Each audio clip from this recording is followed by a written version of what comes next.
Have you ever seen those Egyptian gliders?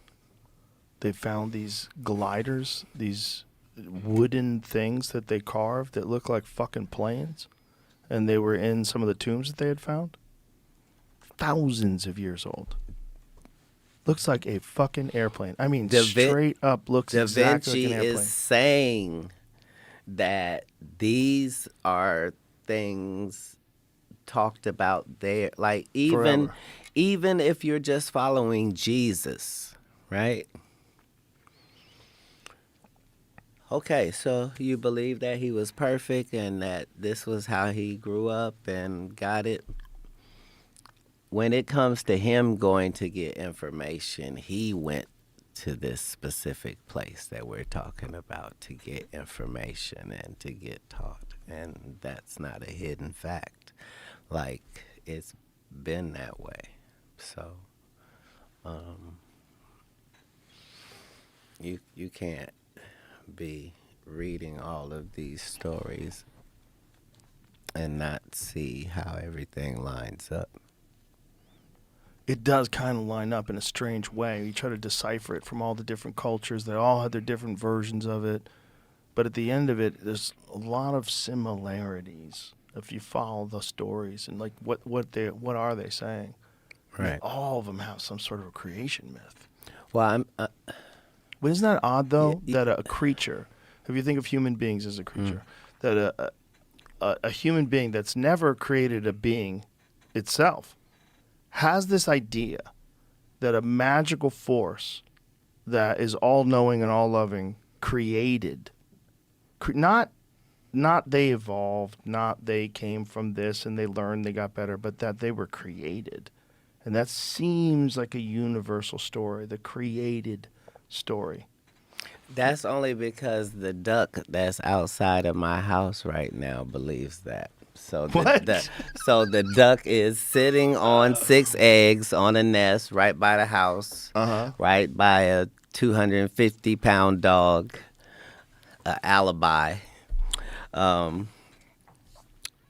and believes that it has life that it's sitting on, and it's gonna come from that, and that there's somebody there that looks out for them, and makes sure they're fed. And in the Bible story, it says the sparrows said, like Jesus said, who feeds the sparrows? Like worldwide, there's how many birds? Like billions and billions and billions of birds. Like, who's feeding them every day? Like, real talk. Right.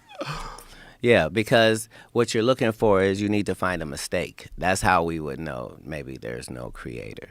But we don't go through our regular life seeing things and thinking nobody created it. Like, that would be as weird as us being in this room going, nobody made those curtains, nobody made these cameras, Right. nobody made, like, what? We never have evidence of that. What do you think? Why do you think people have a reluctance to take in the idea of a creator?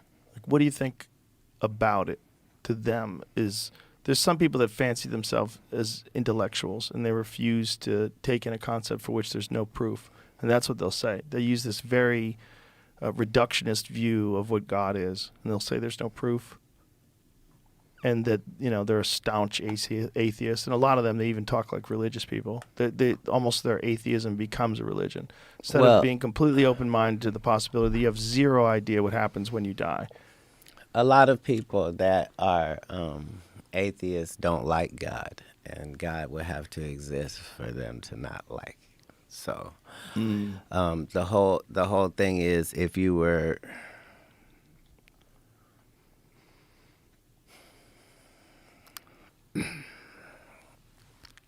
to believe in the Big Bang, you would have to believe that had happened several times throughout history, just because that's what we've seen from everything that's been created. We don't see one individual unique thing that exists and is responsible for all things, except the Big Bang. That was what Terrence McKenna always said. There's too much thought that went into certain things, like the fact that you can study all the butterflies and not one of them has a sense of humor. You know what I mean? But me Yeah. and you do. And Yeah. like it goes for all humans. If universally, if we see somebody trip and fall, we Yeah. all laugh no Yeah. matter what our back. Like there are certain like there's that I'm trying to think of what the reasons are to not believe, but I can't remember what they are because it doesn't line up with anything. Like and we would have had to have gone in space and there'd be no other planets, just this one. Just that's it. For this story to make sense universally. Like we're at a terrible time in history